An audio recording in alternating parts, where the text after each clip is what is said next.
यही वो लड़का है जिसके पास वो चाबी मिली है? सुल्तान की आवाज दरबार में गूंजी। ये चोरों के ग्रुप का हिस्सा लगता है, सेठ हाशिम ने आगे बढ़कर झुकते हुए कहा। इसने मेरे घर से हीरा चुराया और ये चाबी शायद किसी शाही तिजोरी की है जिसे ये खोलने वाला था। कासिम ने गर्दन उठाई। उसकी आंखों में आंसू थे, लेकिन आवाज में एक अजीब सा ठहराव। बादशाह सलामत, मैंने कभी किसी का एक पैसा भी नहीं चुराया।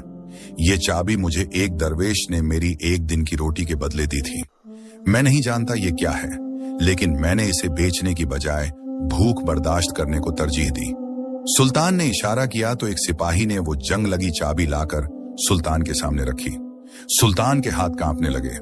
उन्होंने अपने गले से एक सोने का लॉकेट निकाला जिसमें एक नक्शा बना हुआ था।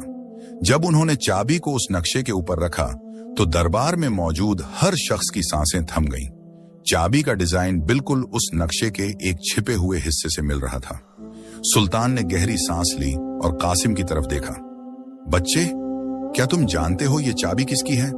ये उस तिलिस्मी संदूक की चाबी है जो मेरे आबा ओ अजदादा की वसीयत के मुताबिक सिर्फ वही खोल सकता है जिसका दिल लालच से पाक हो और जिसके पास सब्र की दौलत हो। 300 साल से ये चाबी गायब थी और आज ये एक यतीम के हाथ में आई है। सेठ हाशिम का चेहरा जर्द पड़ गया। उसने सोचा था कि कासिम को फांसी हो जाएगी, लेकिन यहां तो बाजी पलट रही थी। लेकिन हुजूर, ये चोर हो सकता है, इसे आजमाए बिना इस पर यकीन न करें। सेठ ने आखिरी चाल चली।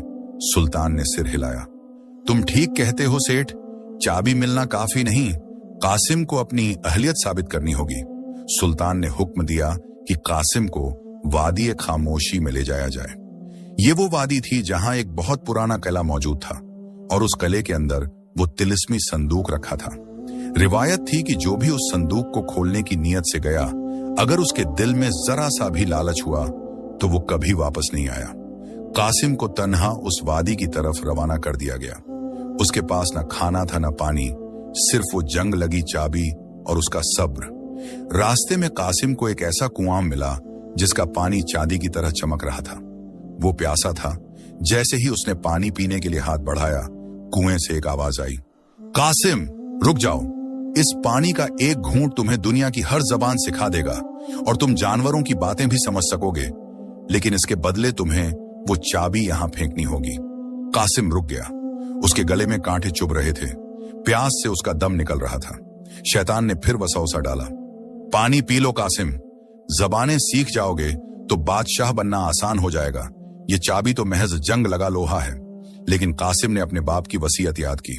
नहीं, जिसने मुझे यहां तक पहुंचाया है वही मेरी प्यास भी बुझाएगा। मैं धोखे का सौदा नहीं करूंगा।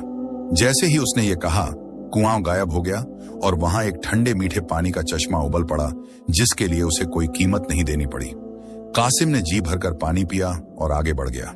कुछ दूर जाने के बाद उसे एक बूढ़ी औरत मिली जो पत्थरों के ढेर के नीचे दबी कराह रही थी। कासिम भागकर उसके पास गया। बेटा, मुझे यहां से निकालो, मेरे पास बहुत सोना है, मैं तुम्हें सब दे दूंगी। बूढ़ी औरत ने लालच दिया।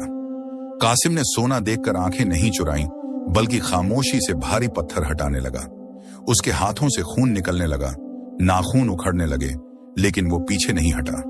कई घंटों की मशक्कत के बाद उसने बूढ़ी औरत को निकाल लिया। बूढ़ी औरत ने अचानक एक परी का रूप धार लिया और मुस्कुराकर बोली, तुम्हारा इम्तिहान मुकम्मल हुआ। इस पहाड़ के पीछे वो किला है, लेकिन याद रखना कासिम, किले का पहरेदार कोई इंसान नहीं, तुम्हारा अपना डर है। अगर तुम डर गए तो वो संदूक तुम्हें खा जाएगा। कासिम किले के दरवाजे पर पहुंचा तो वहां अंधेरा छाया हुआ था। जैसे ही उसने कदम अंदर रखा, उसे अपने पीछे किसी के चलने की आवाज आई। उसने मुड़कर देखा तो वहां वही बूढ़ा कैदी खड़ा था जो उसे जेल में मिला था। बूढ़े कैदी के हाथ में एक तलवार थी और उसकी आंखें खून की तरह लाल थीं। कासिम, वो चाबी मुझे दे दो, वरना मैं तुम्हारा सर कलम कर दूंगा। मैं कोई कैदी नहीं, मैं इस खजाने का मुहाफिज हूं। कासिम के पास कोई हथियार नहीं था। उसने अपनी आंखें बंद की, चाबी को सीने से लगाया और कहा, अगर मेरी मौत इसी में लिखी है तो मुझे कबूल है, लेकिन मैं अमानत में खयानत नहीं करूंगा। जैसे ही बूढ़े ने तलवार उठाई, एक जोरदार धमाका हुआ और पूरा किला रोशनी से भर गया। कासिम ने आंखें खोली तो वो हैरान रह गया। सामने कोई दुश्मन नहीं था, बल्कि एक सोने का बड़ा सा संदूक खुला पड़ा था और उसके अंदर से एक शाही ताज बरामद हुआ जो फिजा में मुअल्लकन था। लेकिन असल हैरत तो तब हुई जब उसने संदूक के अंदर एक पुराना खत देखा। कासिम ने कांपते हाथों से वो खत उठाया और जैसे ही पहली सतर पड़ी, उसके पैरों तले से जमीन निकल गई। खत में लिखा था, ये ताज उस यतीम शहजादे के लिए है जिसके बाप को अपनों ने